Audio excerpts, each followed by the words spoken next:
Assalamualaikum warahmatullahi wabarakatuh dan salam sejahtera kepada pesyarah serta rakan-rakan sekalian.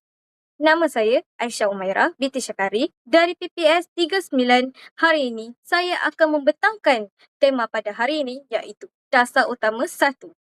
Kegiatan kokurikulum adalah sebahagian daripada kurikulum kebangsaan.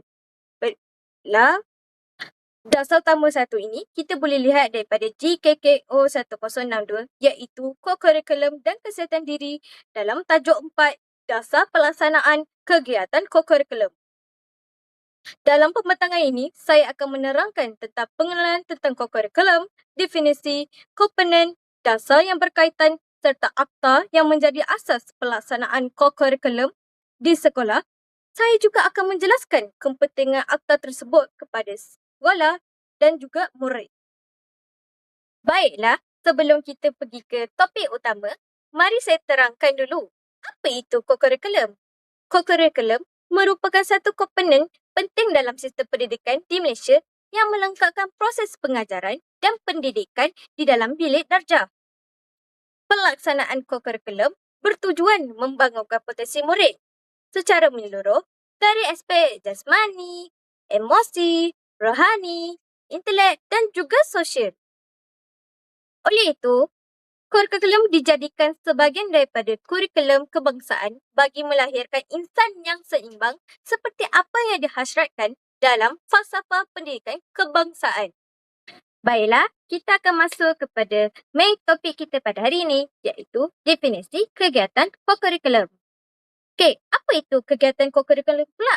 Kegiatan yang dirancang daripada proses pengajaran dan pembelajaran di luar bilik darjah iaitu kurikulum yang memberi murid peluang untuk menambah, mengukur dan mengamalkan kemahiran dan nilai-nilai yang dipelajari di bilik darjah.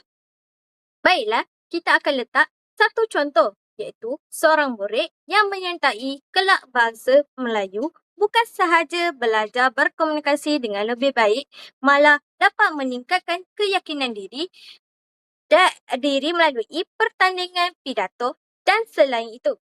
Murid yang menyertai pasukan bola jaring pula belajar untuk bekerjasama, kepimpinan dan juga semangat kesukanan. Oleh sebab itu, kokurikulum bukan sekadar aktiviti riadah tetapi merupakan proses pendidikan yang menyeluruh. Baiklah, di dalam slide ini kita boleh lihat kelebihan kokurikulum. Apa itu kepentingan kokurikulum itu sendiri? Baiklah, pertama, kokurikulum dapat membentuk sasiah murid dan disiplin murid supaya mereka menjadi individu yang bertanggungjawab dan juga jujur.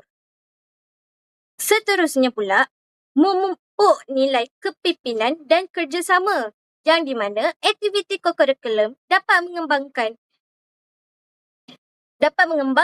nilai kepimpinan dan kerjasama di dalam bilik darjah ataupun dalam menyelesaikan masalah.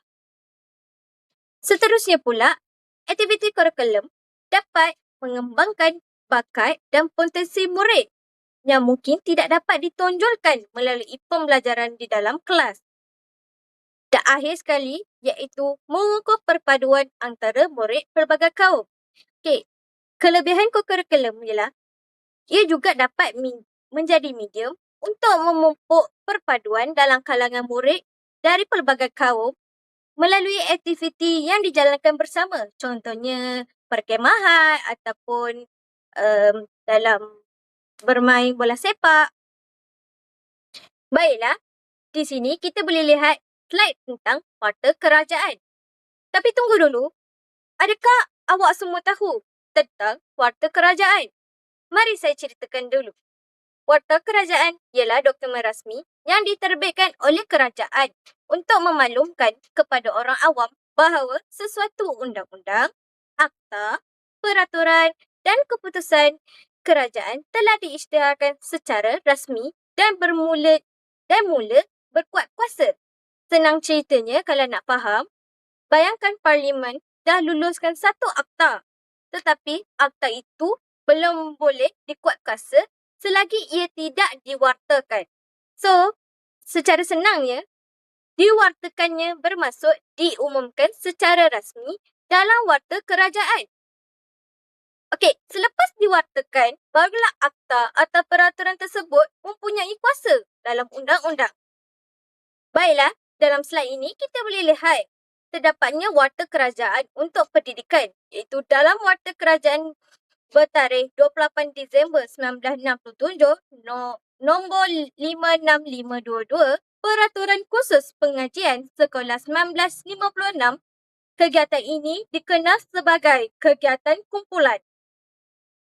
Dalam warta kerajaan bertarikh 31 Disember 1997 Jilid 41 nombor 26 tambahan nombor 94 Perundangan APUA 531 Akta Pendidikan 1996 Peraturan-peraturan Kokurikulum Kebangsaan telah memberi takrif kokurikulum, iaitu kegiatan kokurikulum di sekolah kerajaan dan juga bantuan kerajaan. Baiklah, seterusnya dalam slide ini kita boleh lihat tentang 4 perkara kegiatan kokurikulum di sekolah kerajaan dan bantuan kerajaan. Di sini kita boleh nampak ada 4, iaitu penyertaan dalam sukan dan permainan seperti contohnya bola baling, bola sepak dan juga badminton. Seterusnya, penyertaan dalam persatuan dan kelab, iaitu seperti kelab alam sekitar, kelab STEM dan juga yang lain. Ketiga adalah penyertaan dalam pasukan pakaian seragam ataupun dipanggil sebagai ahli badan beruniform seperti pandu puteri, puteri Islam dan pengakap. Dan last kali adalah lain-lain kegiatan sebagaimana ditentukan oleh Menteri Pendidikan. Tentu kamu semua terfikir, lain-lain kegiatan sebagaimana ditentukan oleh Menteri Pendidikan tu macam mana pula? Baiklah, saya akan jelaskannya. Aktiviti lain yang diluluskan atau ditentukan oleh Menteri Pendidikan merujuk kepada aktiviti selain kelab dan persatuan sukan dan permainan dan juga badan beruniform yang mendapat kelulusan rasmi daripada Kementerian Pendidikan Malaysia, KPM. Okey, antara contoh-contoh kegiatan ini yang telah dirasmikan oleh Menteri Pendidikan ialah program khidmat masyarakat seperti gotong royong, aktiviti kebersihan, lawatan ke rumah kebajikan atau program sukarelawan. Seterusnya pula adalah program STEM seperti pertandingan robotik, inovasi, reka cipta dan pameran sains yang dianjurkan atau diiktirafkan oleh KPM. Seterusnya juga adalah program pendidikan alam sekitar, contohnya penanaman pokok, kitar semula, kempen menjaga kebersihan alam sekitar. Seterusnya, kita boleh lihat di sini iaitu kurikulum kebangsaan. Baiklah, apa itu kurikulum kebangsaan? Kurikulum kebangsaan adalah suatu program pendidikan yang termasuknya kurikulum dan kegiatan kokurikulum yang merangkumi 6 aspek, iaitu kita boleh lihat di sini pengetahuan, norma, kemahiran, nilai, unsur kebudayaan dan kepercayaan. Baiklah, macam mana aspek-aspek ini boleh dirangkumi dalam kurikulum kebangsaan ini? Baiklah, mari saya ceritakan dulu. Pengetahuan adalah merujuk kepada ilmu yang dipelajari oleh murid sama ada dalam mata pelajaran, akademik ataupun kokurikulum. Pengetahuan ini membantu murid memahami dunia ni di sekeliling mereka serta membolehkan mereka berfikir secara kritis dan membuat keputusan yang tepat. Contohnya, murid mempelajari matematik, sains, bahasa Melayu dan pengetahuan tentang kepimpinan melalui aktiviti kokurikulum. Seterusnya adalah norma. Norma ialah peraturan atau tingkah laku yang diterima oleh masyarakat dan perlu dipatuhi oleh setiap individu. Kurikulum membantu murid memahami cara berkelakuan yang baik serta menghormati hak orang lain. Contohnya, murid diajar menepati masa, mematuhi peraturan sekolah, menghormati guru dan bekerjasama dengan rakan-rakan. Baiklah, ketiga adalah kemahiran. Kemahiran ialah kebolehan murid menggunakan pengetahuan yang dipelajari dalam situasi sebenar. Ia merangkumi kemahiran berkomunikasi, menyelesaikan masalah, kepimpinan, kerjasama dan juga kemahiran teknikal. Contohnya, dalam aktiviti pengakap, murid mempelajari kemahiran ikhtiar hidup, kepimpinan dan kerjasama dan bukan untuk pengakap sahaja. Seperti lain contohnya Pandu Puteri, Puteri Islam dan unit uniform yang lain. Seterusnya adalah nilai. Nilai ialah prinsip atau pegangan yang membentuk sasial seseorang. Melalui kurikulum, murid diterapkan nilai murni seperti amanah, bertanggungjawab, disiplin, jujur, hormat menghormati dan juga bekerjasama.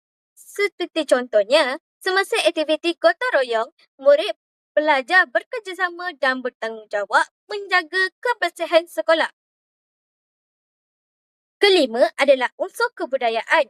Unsur kebudayaan merujuk kepada warisan, adat, bahasa, seni dan juga budaya masyarakat Malaysia.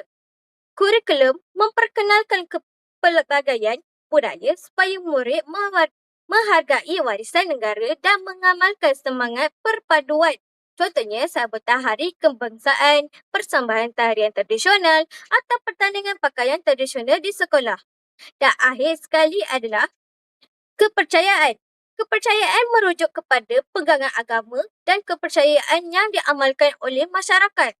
Kurikulum menggalakkan murid menghormati agama dan kepercayaan orang lain serta mengamalkan nilai toleransi. Contohnya, murid menghormati rakan yang berlainan agama bersama-sama menyambungkan kepelbagaian budaya tanpa menyentuh sensitiviti agama. Dengan aspek-aspek ini, ia membantu perkembangan seorang murid dengan sepenuhnya serta dapat menanam dan mempertingkatkan nilai moral yang diingini dan menyampaikan pengetahuan kepada murid-murid. Seterusnya, kita akan membincangkan tentang 4 aspek untuk mengembangkan murid, iaitu jasmani, rohani, mental dan juga emosi. Jasmani, apa yang kita boleh lihat dalam slide ini, jasmani iaitu meningkatkan tahap kecerdasan dan kesihatan fizikal murid. Baiklah, contohnya adalah murid yang mintai bola sepak, bola jaring atau olahraga akan sentiasa bergerak dan bersenam. Ini menjadikan badan mereka lebih cergas serta dapat mengelakkan risiko masalah kesihatan iaitu obesiti dan dapat menggalakkan gaya hidup sihat dan aktif. Seterusnya adalah rohani, yang di mana bagaimana kurikulum membantu rohani seorang murid itu. Baiklah, rohani ini adalah memupuk nilai murni seperti kejujuran, amanah, disiplin dan tanggungjawab. Di sini kita boleh membentuk akhlak dan juga sasiah murid yang baik.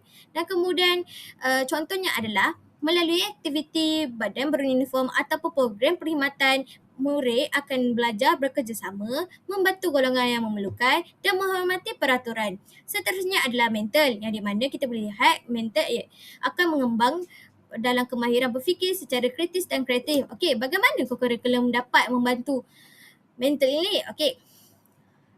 Kurikulum dapat membantu mengembangkan mental murid ini dalam berfikiran secara kritis dan kreatif dan melatih murid menyelesaikan masalah dan membuat keputusan dan juga meningkatkan pengetahuan melalui pengalaman sebenar. Contohnya, murid yang menyertai program robotik, kuis ataupun kelab STEM perlu berfikir dengan lebih kreatif untuk menghasilkan idea dan menyelesaikan cabaran yang diberi. Dan akhir sekali adalah emosi, yang di mana membina keyakinan diri dan keberanian. Okey, di sini kita boleh ceritakan bahawa dengan bantuan kurikulum, emosi dapat emosi dapat membina keyakinan dan keberanian dan juga dapat membantu murid berkomunikasi dan bergaul dengan lebih baik. Contohnya, semasa menyertai pertandingan atau menjadi ketua pasukan, murid belajar menerima kemenangan dengan rendah hati dan menghadap kekalahan tanpa mudah berputus asa. Seterusnya adalah Akta 550, iaitu Akta Pendidikan 1996. Akta 550 merupakan Seksyen 18 Akta Pendidikan 1996, iaitu kegiatan kurikulum adalah sebahagian daripada kurikulum kebangsaan. Baiklah, macam mana Akta 550 ini tercipta? Baiklah, saya akan ceritakannya lebih. Akta Pendidikan 1996 ataupun Akta 550 diwujudkan bagi menggantikan Akta Pelajaran 1961 kerana kerajaan mendapati undang-undang lama tidak lagi dapat memenuhi keperluan sistem pendidikan yang semakin berkembang. Alright, Akta Pendidikan 1996 ataupun Akta 550 diwujudkan daripada hasil usaha kerajaan Malaysia untuk menyusun semula dan memodernkan sistem pendidikan negara agar selaras dan memodernkan dan selaras dan maju mengikut keperluan semasa dan juga perkembangan pendidikan. Sebelum tahun 1996, sistem pendidikan dikawal oleh Akta Pelajaran 1961 iaitu Akta 43, namun selepas lebih daripada 30 tahun, banyak perubahan yang berlaku dari segi teknologi, globalisasi, ekonomi dan juga keperluan pembangunan modal insan. Oleh itu, kerajaan merasakan undang-undang ini tidak mencukupi untuk mengurus sistem pendidikan yang semakin berkembang.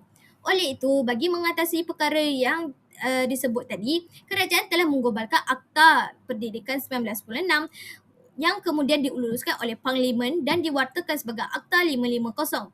Akta ini menjadi undang-undang yang mengawal semua aspek pendidikan di Malaysia termasuk pengurusan sekolah, kurikulum, ko-kurikulum, peperiksaan, pentadbiran pendidikan.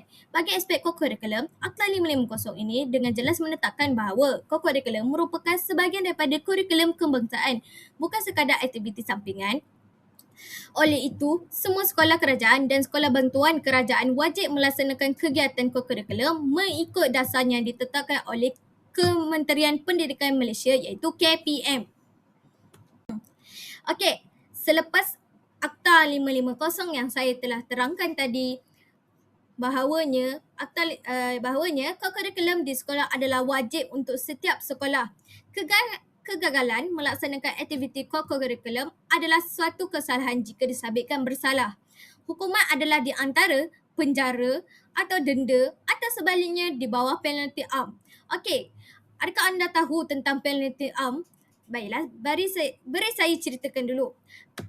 Dalam konteks Akta Pendidikan 1996 ataupun digelar Akta 550, Seksyen 135 ialah penalti am.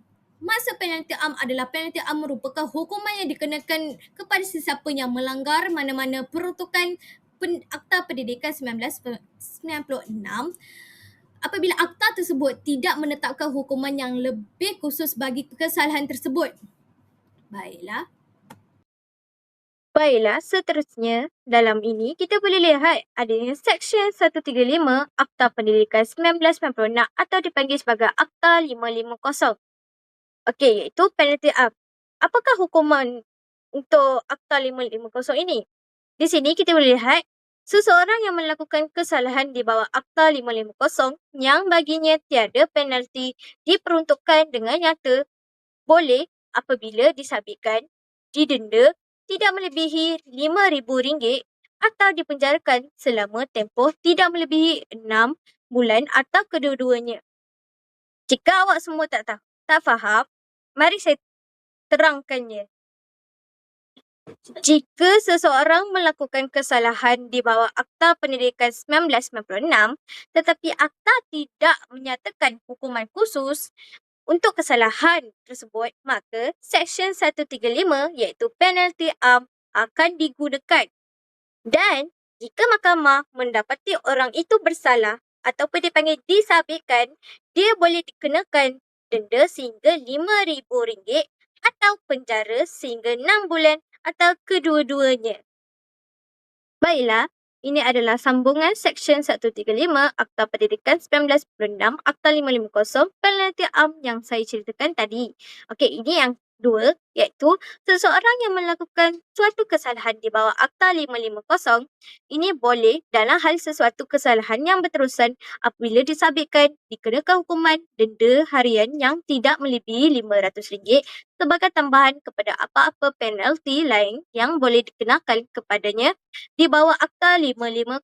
Ini berkenaan dengan kesalahan itu bagi setiap hari kesalahan itu terus dilakukan. Baiklah, saya akan terangkan dengan secara mudahnya apa maksud penalti am ini, iaitu Maksudnya, kalau seseorang melakukan kesalahan dan masih meneruskan kesalahan tersebut, walaupun sudah disabitkan, maka kesalahan itu dianggap kesalahan yang berterusan ataupun dipanggil continue offence. Okay. Dan seterusnya juga, apabila dikenakan hukuman denda harian yang tidak melebihi RM500, bermaksud mahkamah boleh mengenakan denda tambahan sehingga RM500 setiap hari. Dan juga denda RM500 sehari ini bukan menggantikan hukuman asal. Contoh yang lebih mudah adalah bayangkan sebuah sekolah diarahkan mematuhi satu peraturan di bawah Akta Pendidikan tetapi masih ingkar walaupun telah disabitkan oleh mahkamah. Maka, sekolah itu boleh dikenakan denda asal. Jika masih tidak mematuhi peraturan tersebut, maka mahkamah itu boleh mengenakan denda tambahan sehingga RM500 bagi setiap hari kesalahan itu diteruskan. Penutupnya adalah sebahagian kesimpulannya, co-curriculum merupakan sebahagian daripada kurikulum kebangsaan yang penting dalam membentuk murid secara menyeluruh dari aspek jasmani, emosi, rohani dan intelek. Pelaksanaan disokong oleh Akta Pendidikan 1996 iaitu Akta 550 yang menjadikan co-curriculum sebagai satu komponen wajib di sekolah. Oleh itu, sebagai bakal guru, kita perlu memahami dasar dan akta ini supaya dapat melaksanakan kurikulum dengan lebih berkesan. Sekian daripada saya. Terima kasih.